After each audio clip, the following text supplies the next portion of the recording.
Attention, here's an update on tonight's dinner. It was veal. I repeat, veal. The winner of tonight's Mystery Meat Contest is Jeffrey Corbin, who guessed some kind of beef. So much media, so little time. Who keeps track of it all? That would be me.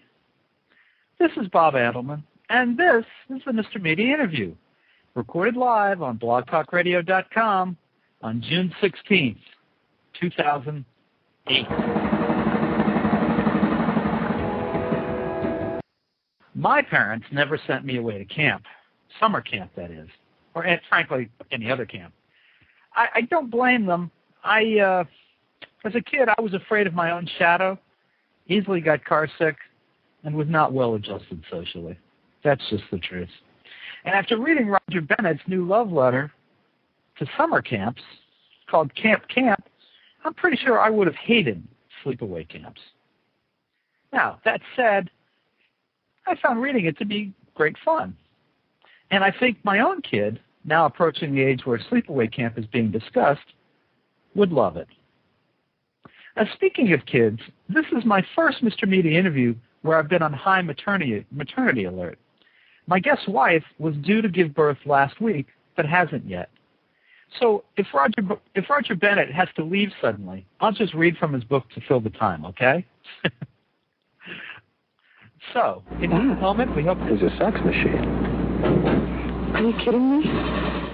Well, I went out with him one night, and he got us 6 nurses by himself, and 4 of them couldn't report to work the next morning. Well, now, I have to be honest with you. I'm waiting for Roger to call in. He should be on the phone any minute now. So I'm going to stall. I'm hoping that his wife is not in labor right now, but I'm just hoping she's not in labor right now. Let me read you a little bit from Camp Camp. And if you're following on the webcam, here's the cover of the book. I'm holding it up right now. One of the sections in the book is about the counselors, some of the people who actually worked at camp. Here's an example. Gary Walensky was our tennis counselor, a larger-than-life figure who would come onto court in roller skates and in drag. We had T-shirts that said Gary's Girls. We left camp one summer, and he was all over television and even on Inside Edition. He had kidnapped someone he taught, and the police chased him to a dungeon lair where he shot himself dead wearing one of his drag outfits. All the props that we had found so cute were found in the lair. I mean, I just, again, I'm feeling pretty good that I didn't go to sleepaway camp when I read something like that. All right, we're still waiting for Roger to call in. Let me find you something else here. Incidentally, the introduction to this book was written by Ivan Reitman, who is the director of the movie Meatballs, and you might recognize some of the clips I'm playing during the show because that's where they come from. Attention campers, arts and crafts has been canceled due to bad taste. All junior girls are now junior boys, and Nurse DeMarco says that the raccoon fever epidemic is officially over. Hey, you, on the water chain.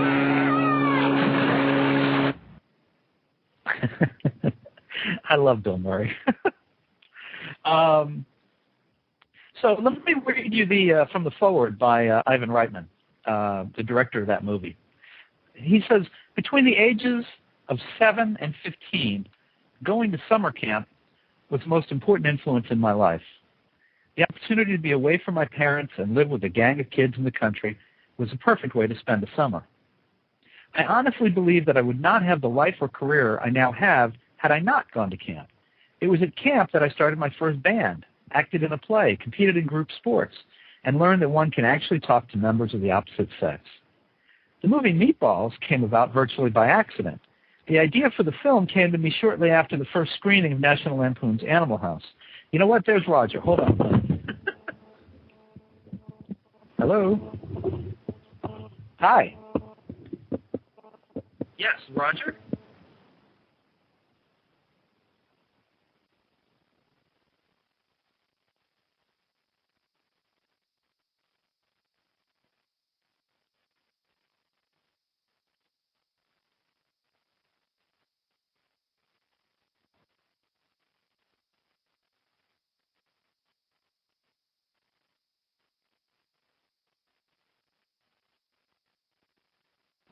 Okay, I'm back. Roger is calling in. There was some confusion over the day. So let me finish reading from Ivan Reitman while he calls in here. The movie Meatballs came about virtually by accident. The idea for the film came to me shortly after the first screening of National Lampoon's Animal House. It was clear from the screening that the film was destined to be a success. I called up my old friends Dan Goldberg and Len Bloom and suggested that we create a movie about summer camp based on our personal experiences. All right, I believe we have Roger Bennett joining us on the phone right now. Roger, are you Hi, there? Bob, I am indeed. Hi, Roger. I apologize for any confusion. I'm delighted to be on the show. Well, happy to have you here. When I did the introduction a moment ago, I mentioned that your wife was a little overdue, that she was due last week. I was afraid when you didn't call in that maybe she was in labor. I wish that were the case, but I recommend to everybody listening to bring out a book the same week as you were due to have a child. It makes everything double the fun. But I'm happy to be with you and delighted to be able to talk about the book. How is your wife, we should ask?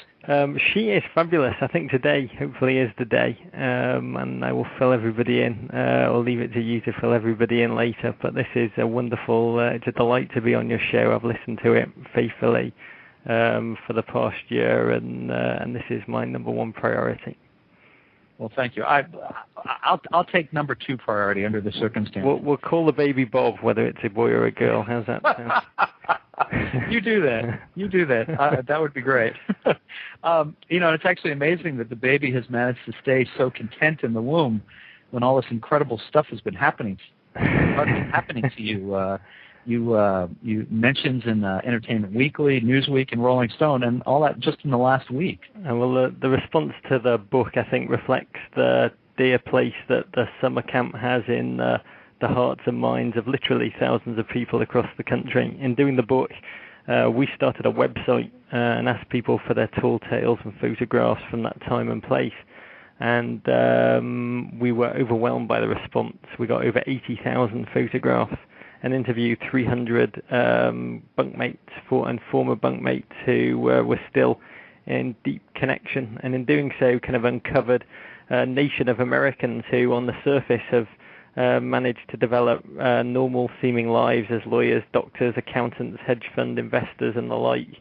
But underneath the surface, we're still waiting for the color war cannon to go off at any second and return to that time and place. And I think the response to the book is a reflection of the passion that people have for summer camp.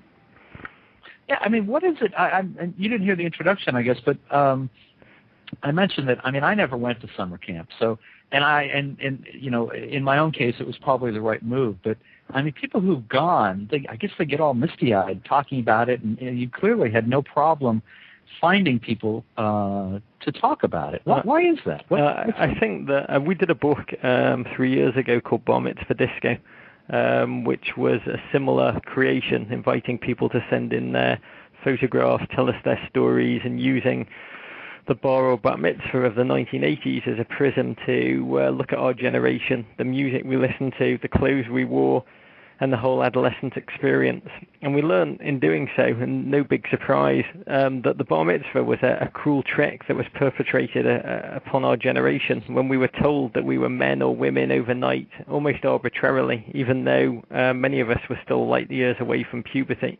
And I think for many people, the book is a sequel because summer camp really was the place where they truly came of age. Their parents were taken out of the equation. They left their homes, their normal lives, their reputations in high school, and had a chance to make a do-over and to be the person that they always wanted to be. If they wanted to be a ladies' man or a cut-up or a great athlete, whatever it was, or a stylish dresser, in the cabin in that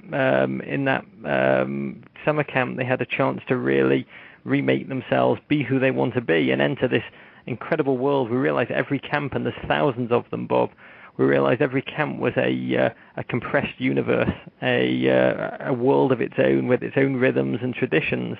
But the one thing that was constant was that almost every day, hundreds of kids would be having firsts of every kind, whether it was learning to shoot a basketball, swim the backstroke, or get to third base.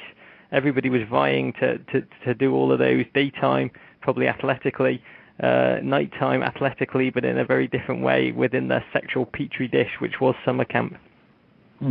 I heard, just by coincidence, the last 2 or 3 weeks, I think, I heard Howard Stern on Sirius Radio talking about his summer camp memories, and it was right along the lines of what you mentioned. I mean, he apparently loved going to camp, and what he seemed to especially love was that he could be someone else when he went to camp, that he could put away who he was back in Roosevelt, Long Island.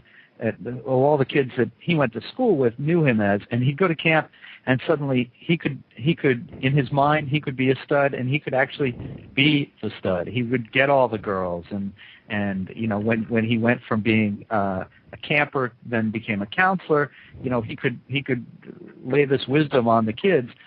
But when he'd go back to Roosevelt, he was back to who he was, and none of that was happening for him. Yeah, I mean, we heard that over and over and over again in terms of the interviews we did, where both girls and boys would say that the nighttime was the right time at summer camp for a bit of physical exploration.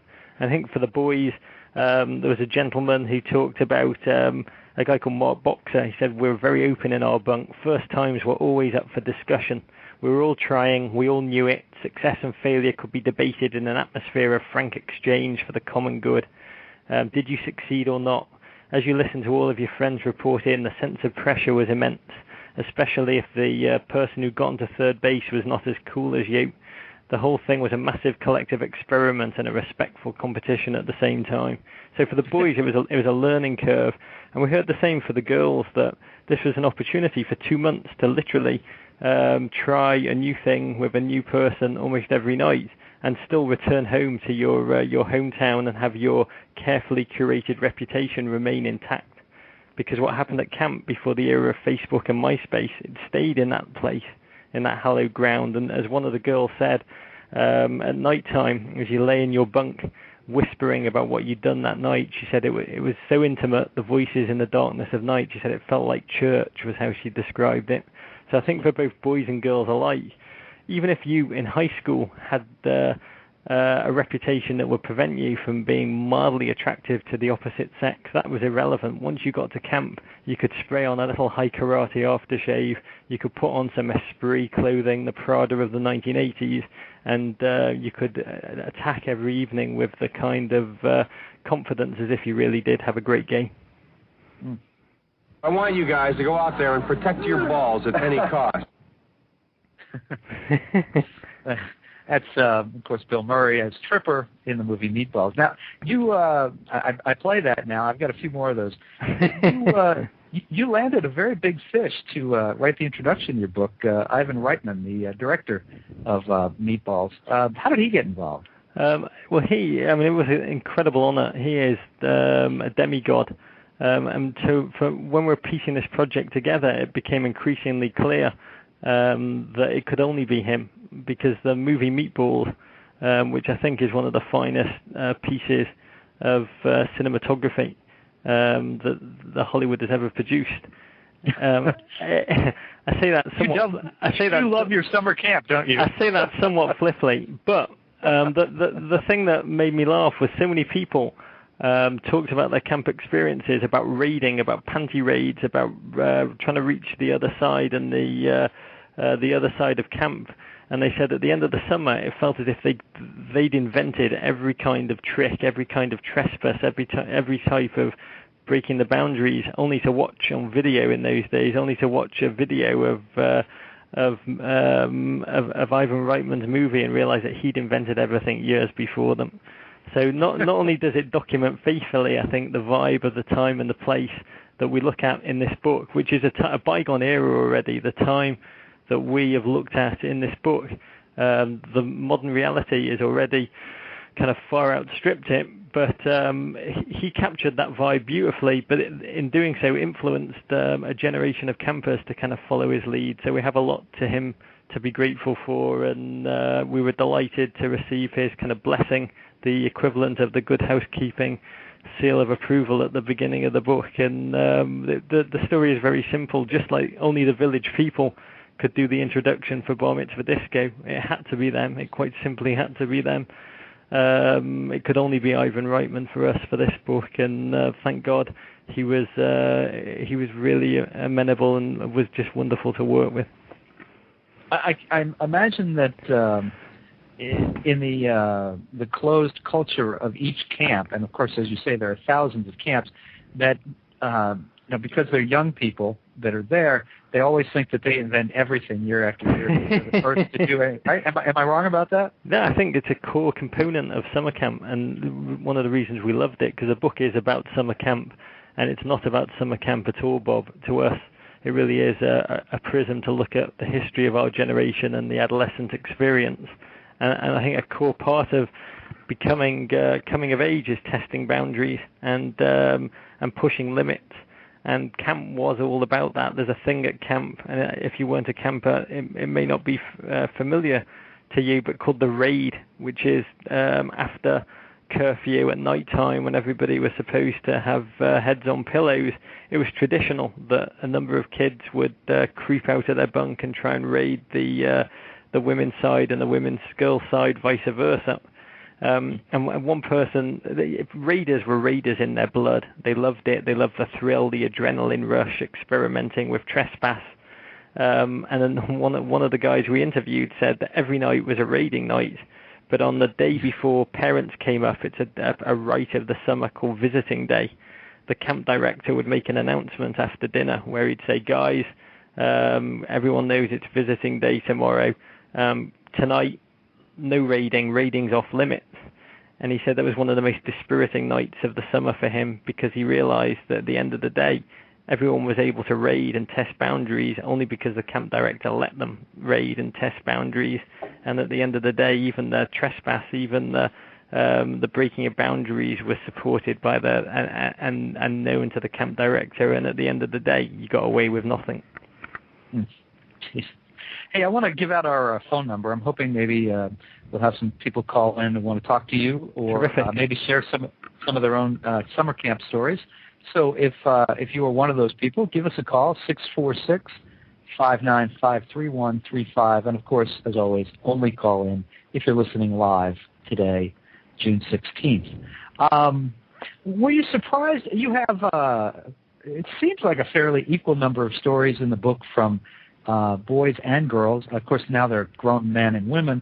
Were you surprised as a man to see the women send in their stories, particularly relating to their sexual adventures? Honestly, nothing surprises me. As I said, we did this book, Bar Mitzvah Disco, a couple of years ago, and in doing it, we realized that there's what we call a statute of limitations on shame. And stories which once were probably rather mortifying for us when we were 13, 14, 15, and 16. Now people are in their late 20s, early 30s. I think the people have moved on, can reopen the photo albums and the stories that they trigger. And although they were often kind of mortifying, and a number of these stories are mortifying, this is not a rose-tinted look at summer camp. I think it captures it, both the rough and the smooth, the joys and the tortures. But we realise that people are willing to and excited to talk about both. And I think the response to this has broken down equally according to sex. But the next book we're dealing with, because we hope to do 20 volumes that are the definitive look at our generation, who we are and how we got to be this way, is all about the history of music. It's called Tried to Rock. And it's a sonic history of American music as told by the bands that never made it. So kind of high school bands, college bands that practiced in rec rooms, suburban basements, churches and the like. And for that one, the sex breakdown is definitely more masculine right now. So any female listeners who were influenced by the Bangles or by Susie and the Banshees or Blondie, we'd love to hear from you.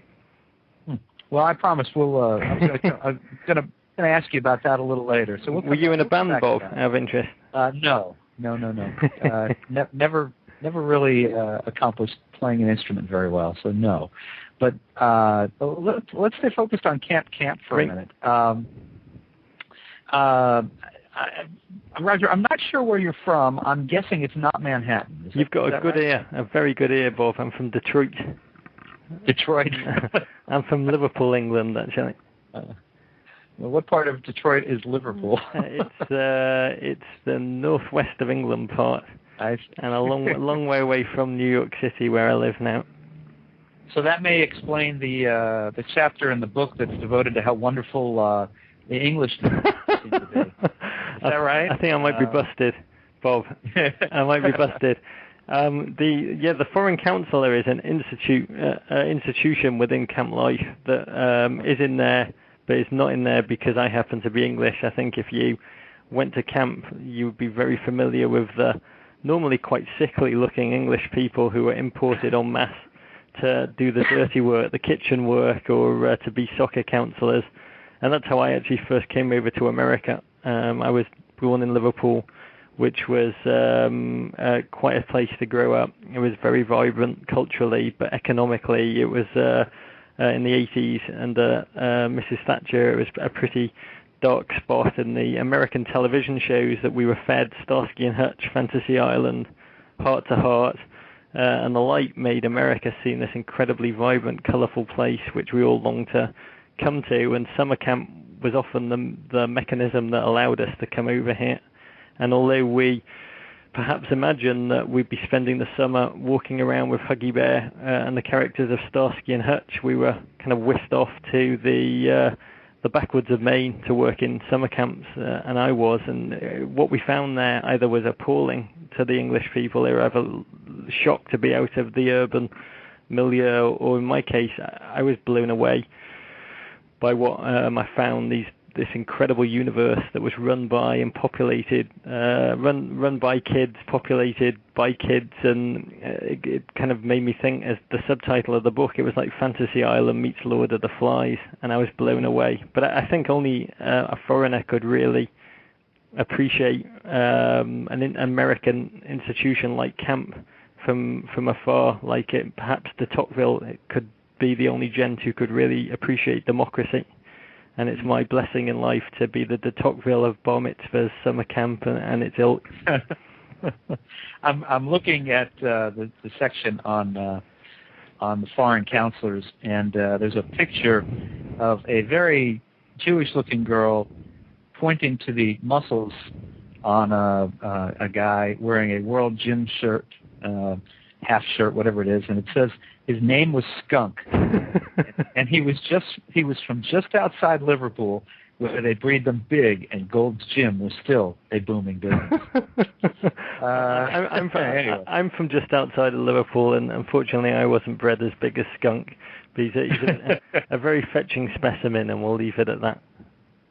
Now, my wife looked at the book, and her first comment was, it's very Jewish. She seemed to think that a lot of the kids looked Jewish, a lot of the stories were Jewish, the names were Jewish, the camps seemed to be Jewish. Is that an overstatement, or is that on target here? I think that there's a lot of Jewish kids who do camp, and camping is a vital part of the infrastructure that the Jewish community set up here.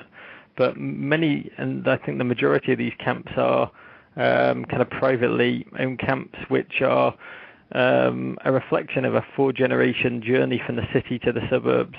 And I think there is a history of our generation that's told through the thread of both Bar Mitzvah Disco and Camp, and it is the final part of a 4-generation tale.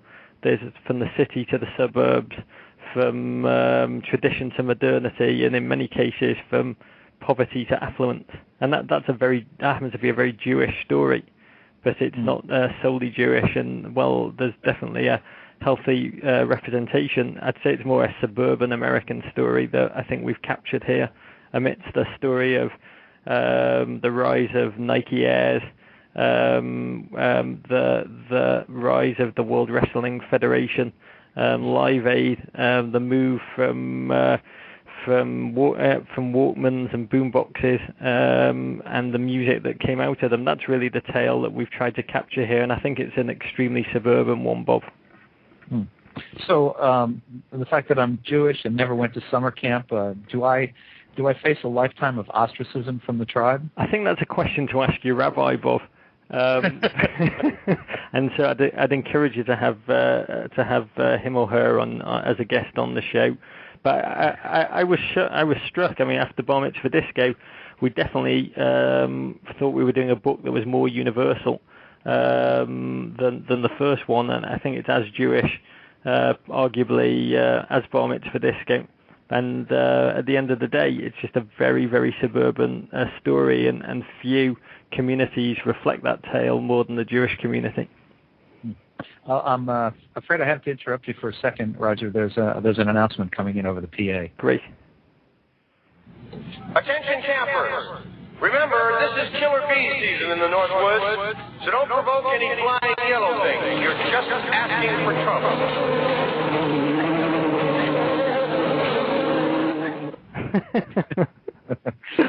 Do you have any favorite stories from the book yourself? I have so many, to be honest. It took 3 years to do, and we did 300 interviews, really trying to capture the similarities, but more the discrete differences between camps, which is really where the rub is. There's vast differences between each camp. We interviewed, for instance, just if you look at all girls camps, we interviewed girls camps where boys were not really mentioned and were definitely not missed, where the girls silversmithed all summer and played the harp. We interviewed all girls camps where it was all about the night time, where they spent all day literally shaving their legs, putting on the perfume and waiting for the boys to arrive at the evening. And the latter have all gone into book publishing. The former are all in book publishing, and the latter have all gone into the fashion industry. So we really tried to capture the discrete differences between camps. But if any of the stories stand out, I think it's probably one by Rebecca Shapiro, where she talks about falling in love with the English counsellor and her summer of deep passion and a love like no other, and what happens to her when she tries to follow up after camp and go and back to England to see him in his real milieu. And one of the things I found fascinating about listening to that story is that for so many individuals who are now happily married and have kids, they can hold in almost an emotional kind of vault the relationships that occurred at camp, and they never die, as opposed to kind of a long-term serious relationship that happened when you were 20, 22, 23, which you don't hold to be in such a nostalgic time. The camp relationships never die, and to hold those relationships in such a remarkably happy place was one that I heard over and over and over again. The joy of the camp crush, which far outweighs the kind of emotional presence of any other relationship, Roger? prior or former. Yeah. Oh, I'm sorry, I lost you for a second there. Were there many stories that did not make the book?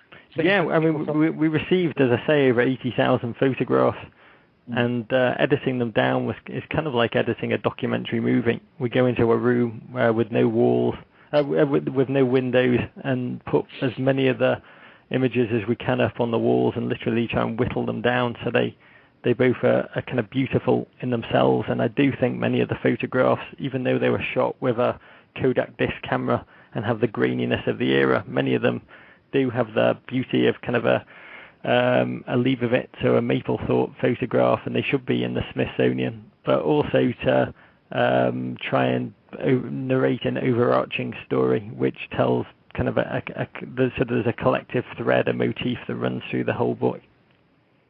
Well, I guess what I was kind of getting at was, what about the stories that you could not tell in the book? Maybe they were just too disgusting or too graphic. I imagine there were some of those. Yeah, there was a number of stories which were incredibly graphic, emotionally and kind of physically, and we've definitely tried to put as many in as possible. But the people who are buying the book are both individuals who either sent their kids to camp, kind of the parents back of the day, the kids of the day, but the book has got a healthy following from kind of 16, 17-year-old kids who pick it up off Facebook, where there's hundreds of groups of people who are currently so besotted with camp that they just can't stand the 10 months when they're not there. And so we've definitely tried to use a filter to make sure that it's somewhat multi-generational. Right. But we're still getting hundreds of stories in over the transom via the website, and we're just calmly and patiently posting as many as we can every day. All right. Roger, I think we've got a call here for you. Hi, do you have a question or a comment for Roger Bennett? Am I on? You are on the air. Oh, wow. Okay, sorry. Hey, I was checking out the camp website, and I got turned on to this other thing. Is this something you're doing as well? For those who try to rock, which is something kind of similar to the camp thing, but a different kind of a style? Go ahead, Roger. You can answer that. Yeah. Sorry, what's your name? My name is John. John, it's good to speak to you. The book, Camp, is one of what I hope ultimately will be kind of a multi-volume history of our generation that truly proves that our generation are the greatest generation, despite what those who can come before them try and claim. And the one that you're talking about is actually the next in the series. It's a book that's looking closer at the music of our generation. The camp book is definitely soaked in music. It sounds at times, it seems at times as if the Jay Giles band Freeze Frame is vaguely audible just out of shot of almost every one of the photographs. But the book was so soaked in music that we've decided to make the next volume purely a sonic history of American music as told by bands that never made it. And our website just launched a couple of weeks ago, and thanks to being picked up by sites like Thrillist and Rolling Stone have given it a gorgeous shout out, and Metafilter. I think we've had a couple of hundred fans already who are now, by being on the website, bigger now than they ever were when they were together. But our goal with this project is to literally get thousands of bands and who were influenced when, for instance, Pavement first brought out their album, or they first heard the Smiths, or even Poison, and they were motivated to pick up a guitar and put a band together, whether that band lasted for a week or a month or even a year. We want to try and get thousands of each kind of ilk, so we can compare like with like and focus in on those discrete differences that will show over a span of thousands of stories exactly how music has evolved in this country. Were you in a band, John? I was, but just for like a second. It didn't really work out that well. Well, I mean, that frankly probably makes it all the more interesting. What was the story then? Oh, it was just a kind of a high school, like, you know, I don't think we really knew how to play, but I don't think it's worth really talking about. But ultimately, that our drummer was asked by his mother not to be a part of it anymore because she didn't really like what we were up to, even though it was really nothing. So. Well, I think, but we loved Duran, and we rocked for about a minute. I think in every story, with every mother, there's something deeper to be told. So I will love to hear from you. Just tell us the band's name. The band's name was Evil Child. I think it's time we got Evil Child back together, John. By the way, I just want to say I picked up the book this weekend, just looked around at it, and there's that picture of everybody naked holding a boombox. There's like about 15 kids holding boomboxes naked. I cracked up. I laughed out loud. It was amazing. Every time I look at that photograph, I notice a different detail. So I hope it's a gift that keeps on giving. That. Do you mind if I ask this one more question, then I'll leave you alone? No, go right ahead. There is a card in the book which says "Dear Mike," and then like a little, like, you know, the standard like regular card you buy to store greeting. Just wanted to let you know I was thinking about you, and then it said "Love, Mom." The most pathetic thing you could ever get. Is that real? The card. Yeah, I mean, is that real? Is that true? All this stuff is real, and the guy who submitted that, who's a remarkable gentleman called Mark Miller in New York City. Mark, sorry. He very graciously allowed us to reproduce both of the cards from his mother, who wrote a couple of cards where she just kind of signed them but didn't add a message, and made us write in the acknowledgements that thanks to Sonia Miller, mother of Mark, for having a sense of humor, letting us use the letters on pages 126 and 127, which are belied by the fact that she's an amazing mother who did write to her son a lot. Well, thanks a lot. Thank you, John. Thanks for calling, John. Oh, thanks for having me. That's funny. I held up, for those who are tuned into the webcast, I held up the picture of the guys who are without clothing and holding up boom boxes in front of their private parts. I mean, it is a remarkable photograph, and the details in it, as I say, every time I look at it, I do see something different. Why is only one of the kids wearing a pair of sneakers, and the gentleman on the left is actually not holding up a boombox, but is wearing a kind of a pinny which has got the Playboy logo on the left, and I'm sure it's some kind of a cryptic message through the generations, and I'd love to know exactly what was going on and the thoughts that were behind it. But if any photograph perfectly captures the adolescent experience of being 16 or 17 and what it felt like back then in the early 80s, I defy you to find a greater photograph, and I just wish that the Smithsonian would hang a huge copy of that up in one of their permanent collections. Maybe you'll have better luck getting that to happen in Liverpool, my friend. I don't know that that's going to happen here. I'm sorry. Tripper wants to cut in for a minute. Hold on. But the real excitement, of course, is going to come at the end of the summer, during Sexual Awareness Week. We import 200 hookers from around the world, and each camper, armed with only a thermos of coffee and $2,000 cash, tries to visit as many countries as he can. And the winner, of course, is named King of Sexual Awareness Week and is allowed to rape and pillage the neighboring towns until camp ends. So, Roger, tell me what your problem with Phil Collins is. Oh, you've got a very good eye, Bob. I think Phil Collins just symbolizes everything that's bad to me in terms of taste, and I'm sure he's a listener to the show, and I would love I'd love to fight him for charity.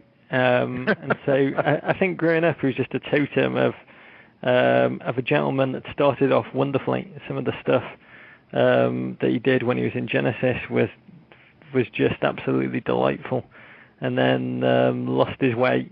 And I think around Easy Love, I'm not alone in this, but I think if he did come to Liverpool, he shouldn't get out the car. There's a whole city that would love to do him.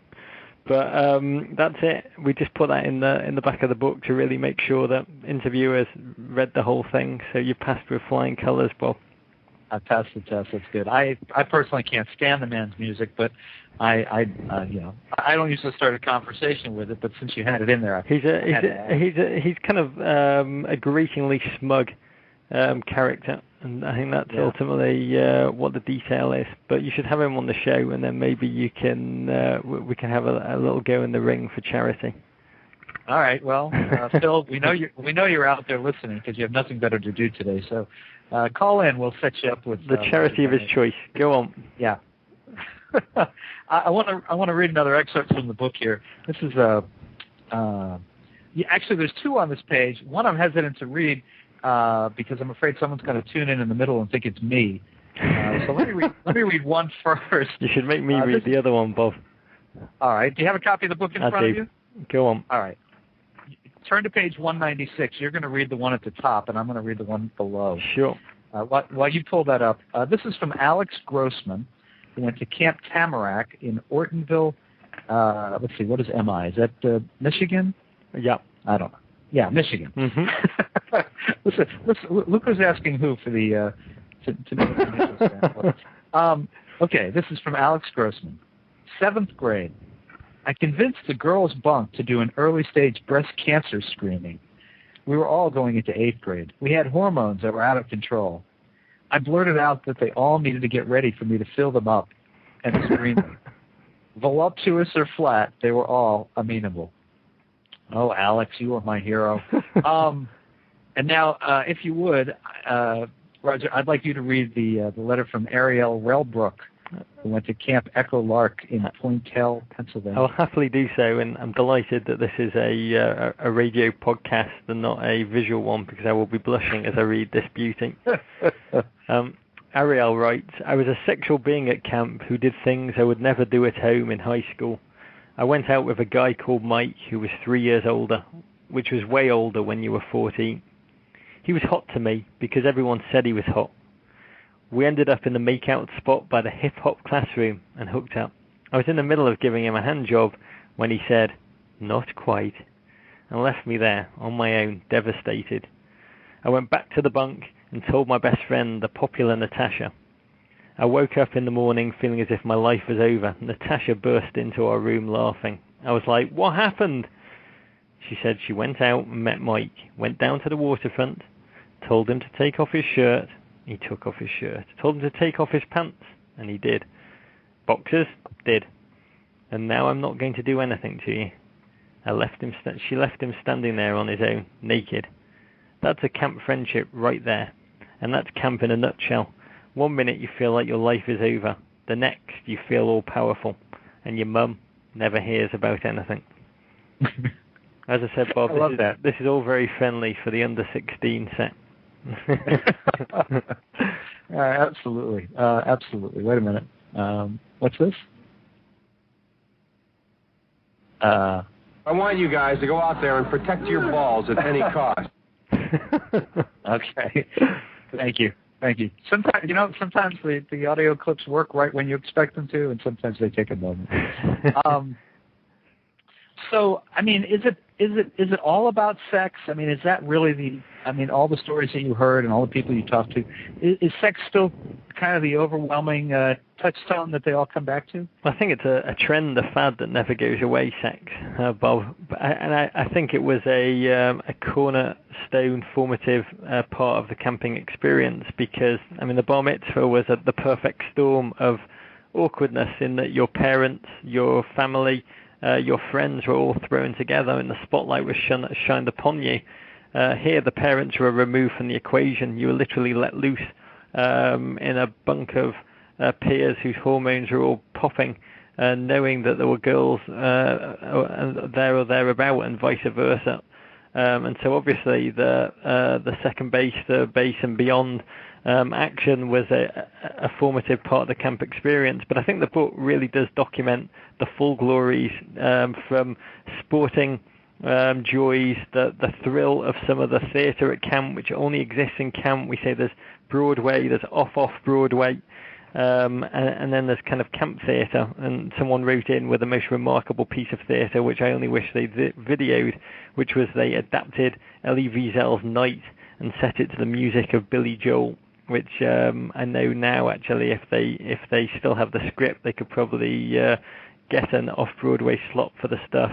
But I think sex was an important ingredient, but I think it was just one of many, whether it was the arts and crafts room, the kind of inter-camp basketball games for both boys and girls, which were detailed in exquisite detail, the joys of tie-dyeing, and also the joys of hanging out just with your own sex, the deep kind of inclusion that occurs only at camp, and that formative bonds that are developed between boys in the bunk and girls in the bunk, and the culture that they create, which is kind of evidenced by the return of Sweet Valley High books recently. They were just rebranded and they're doing unbelievably well. It's a book about fashion, style, and music, but one of my favorite entries really is one that goes back to your question about sex, which is we were sent the purity test, which was a major part of many girls' bunk experiences. It's a list, and I don't know if you saw it, Bob, of 99 questions about what you've done to members of the opposite sex, and it starts off relatively pure with question number 1, have you ever, number 1, had a date, number 2, been on a date past 4 a.m., 3, had a blind date, but pretty soon you're down in the 80s, to have you ever picked up a anonymous member of the opposite sex for sexual enjoyment, engaged in group sex, committed bestiality, committed rape, or been raped. And the girl said that we would take this every night through the 8 weeks of camp. At the beginning, your score would start at a virginal 83, and steadily plummet throughout the summer till you were down in the low 60s. And so if there's one document which does kind of sum up the camp experience, it would be these 99 questions. It's actually worth taking them yourself, Bob. Yeah, let's set up another hour to do that. With or without your rabbi, Bob. Yeah. we'll skip that part, I think. There was I can't find it right now. You probably know where it is. Go on. It's not really necessary, I guess, but there was a story I think that a counselor told about how inexperienced some of the kids would be, and one of the boys had. Do you know what I'm talking about? One of the boys Mick Moore slipped off. Yeah, there's a gentleman called Mick Moore who, the counsellors are demigods of camp, and that was one of the things I found most fascinating. One of the people we interviewed said she wised up pretty quickly that camp was all about the counsellors, made for the counsellors, and that their lives were soap operas that the rest of the kids followed throughout the year, their hookups, their breakups, what went down at the bar at night, when they'd come back drunk and tell their tales of excitement. You'd literally be thrilled by their stories, and you'd listen to every word and then decode exactly what the strange sexual terms meant, or try to decode them in the morning. And there was one counsellor, Mick Moore, who wrote about Camp Tel Yehuda. That sounds like an amazing place in Berryville, New York. He said, my campers were suburban kids who'd never been laid before. They talked a load of bullshit on the subject. And one night a kid came back to the bunk at 2 a.m., woke me up. He was terrified. He'd gone to the benches, which was the spot where kids went to make out, and ended up having sex with a 14-year-old camper. The kid had no idea about what he was doing. AIDS was massive, a massive, massive deal. And he had no clue whether his condom had worked or not. In fact, he had no idea how a condom worked at all. He had it in hand, fully loaded, and wanted me to check it to assure him that it had done its duty. And you know what? It just sounded so real to me. It's so ridiculous and yet so real. Mm-hmm. I mean, this experience kind of just underlines the deep and profound role that thousands of counsellors had on the lives of the kids in whose hands they were in. And one of the more remarkable experiences of doing the book is realizing that already, as I said earlier, the history that it documents is no longer in it, is no longer kind of relevant. This book, I think, when you show it to a 16, 17-year-old, it's funny to sit back and watch their reaction. It was the same reaction I had when my dad would show me pictures of kind of the Victorian age. I'd say that's very interesting, and I kind of scratch my head and see how much life had changed. But secondly, how many people who are in the book have already sadly passed away? There's a counsellor in the book. There's 3 or 4 people in the book who, even in their 30s, are no longer with us. And there's one on the Mick Moore page, a remarkable gentleman, by all accounts, called John Gooby Goldberg, who was the hottest, strongest, coolest guy ever at Camp Harlem. He was the Jewish Jim Thorpe. I read that one. He could take on any counsellor from any camp anywhere, mano mano. We knew that if Gooby went down, we all went down. He was our last line of defense against the townies of Kresgeville, who would terrorize us after nightfall with their ATVs and pickups when they sped around camp after 1 a.m. He goes on and describes this gentleman, and while we were doing the book, John Goldberg passed away, I think at the age of 37. So as funny as some of these stories are, in doing the book and realizing that already at what is a relatively younger age, there's a number of people who are no longer with us. It gives the mission of the book, which is to some extent asking our generation to think about who they are, what they've inherited, and how they got to be this way, a little bit more of a sense of urgency than they would otherwise have. Do you find, if you even track this, that is camp much different today because of things like the internet? I mean, the people that told you stories in the book never had any fear that pictures of them or these pictures would wind up flashed around the world the next day. But and today, I'd imagine that could happen. Yeah, I mean, I'm not an expert on camp today, but we've worked with so many camps across the country who've been remarkable. I've definitely gleaned an understanding of how things have changed. I think, for me, the book is about summer camp, and it's not about summer camp, but to many people, they see it as a real love letter to the summer camping movement, in particular, an era that doesn't exist anymore. And as I understand it, camp is more popular today than ever. There's more kids going to camp than ever before, but it has changed remarkably. You no longer go to a summer camp where the specialty, as in this book, is kind of in hanging around and just hanging out down at the volleyball court, getting a back rub and waiting for the night time to occur. Camps are more specialty driven and niche now. So you go to an extreme sports camp or intense Chinese language or kind of tap dancing, whatever your passion is or whatever your parents would like your passion to be. That's how you spend your summer. And then the second issue is one about the length of time. The camping era that we document, 8 weeks was pretty standard, which was kind of the time that would take your parents to do a royal tour of Europe while you were out in the backwoods in New Hampshire, Maine, or kind of parts of California. And nowadays, parents prefer their kids to go away for a shorter period of time and travel and see the world with them. But the third change is, as you've identified, there's an amazing organization called Bunk One, who are a couple of guys at the New York base who've used the internet in the most thoughtful and creative way to try and eliminate what I think is another central emotion that lies through this book. As free and as opportunity-driven as camp was, and however giddy you were to experience the freedom and opportunity, it was also fused with an intense sense of homesickness and longing, in many, many cases, longing for home. And Bunk One uses the power of the internet and both photography and video to make sure that parents can keep in consistent contact and see what their kids are doing and vice versa, without actually making it so intrusive that you never feel like you have the freedom to leave home. And so, yeah, the internet has changed the relationship between home and camp, between parents and their kids, and I think brought them closer together, even while they're apart. But I suspect that the flagpole... Attention, there is a very fat pair of pants hanging on the flagpole this morning.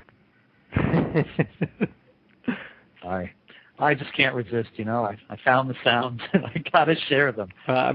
Listening to them just kind of reaffirms the need that there is for somebody to step forward and make a great camp movie for our generation. I think the last great piece of camp film that I'm aware of was David Wayne's Wet Hot American Summer. That was pretty brilliant. And then obviously before that there was Meatballs, and I think there's definitely a challenge in writing a camp movie that captures all of the experiences that have happened in the many, many different places that are the compressed universes of camps. But I think the time listening to that just makes me want to set off and work on that kind of a project. It would seem like, I was going to ask you, if no one has stepped forth to option camp yet for a film, I'm kind of surprised. I leave that to the people who do the agenting for that kind of a piece, and I know that there's been a fair amount of interest, and we'll see what will occur. Well, that makes sense. Wait, one more here. Dad? He's a sex machine. Are you kidding me? Well, I went out with him one night, and he got us 6 nurses by himself, and 4 of them couldn't report to work the next morning. All right, that's a little off topic, but it is from Meatballs. So your newest project we've referred to a couple times, but we should probably kind of wind down here. Sure. Is Tried to Rock, and you are hoping that people will contact you through the website at this point with Absolutely. their stories? I mean, the response has been terrific, and the kind of web pickup that it's had has been really quite impressive, and the kind of stories we're looking for, I just want to underline, literally are if your band was together for a week, that's as important to us as if they kind of were together for several years and then evaporated when people left college. We love the band that played one gig is fascinating to us in terms of the vision, the big dreams, the ambition that they had as the the groups who thought they were really going to make it, because the era that we're documenting is an era when the record industry still worked, which it doesn't anymore. And you can have Panic at the Disco, or you can have the Arctic Monkeys, who can use the power of MySpace to really build an audience with or without a record label.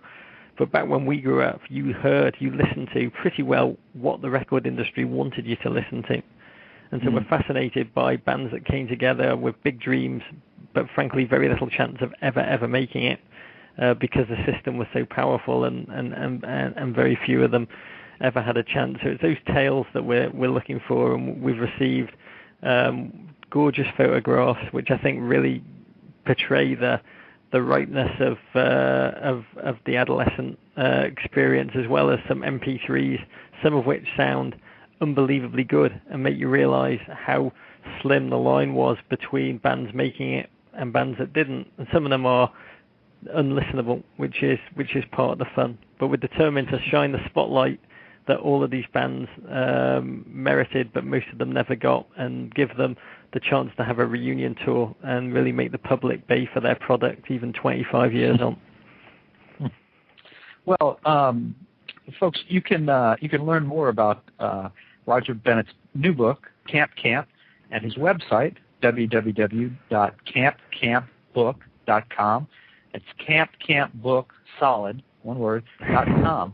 Yeah, that's a little confusing, and I notice on the web chat I actually typed in camp 3 times, so it's two camps and book. You can also order a copy of either of Roger's books, Camp or Disco Bar Mitzvah, online at MrMedia.com and Amazon.com.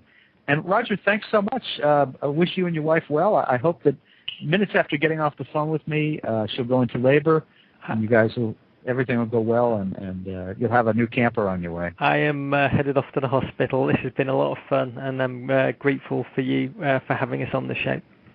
Appreciate your wife holding out the extra hour. Thanks a lot, and good luck. Thank you, Bob. All right, bye-bye. Important announcement. Some hunters have been seen in the woods near Piney Ridge Trail, and the Fish and Game Commission has raised the legal kill limit on campers to 3. So if you're hiking today, please wear something bright and keep low. Good luck. For dozens more celebrity and media newsmaker interviews, surf over to our main website, www.mrmedia.com. That's where you can listen to my conversations with the stars and creators and producers of Army Wives, 24, The Big Bang Theory, In Search of Kennedy, Pearls Before Swine, Tell Me You Love Me, The Dark Knight, Will Eisner's The Spirit, and many others. And please, I'm begging you, think about writing an online review of Mr. Media or marking Mr. Media as one of your favorites, whether you listen to us on Blog Talk Radio, Blueberry, Zencast, Odeo, Digital Journal, which is new, or iTunes. And everybody, thanks so much for sharing a piece of your day with me today on Mr. Media. Appreciate the time and the time you give up for us, and I hope you come back again real soon.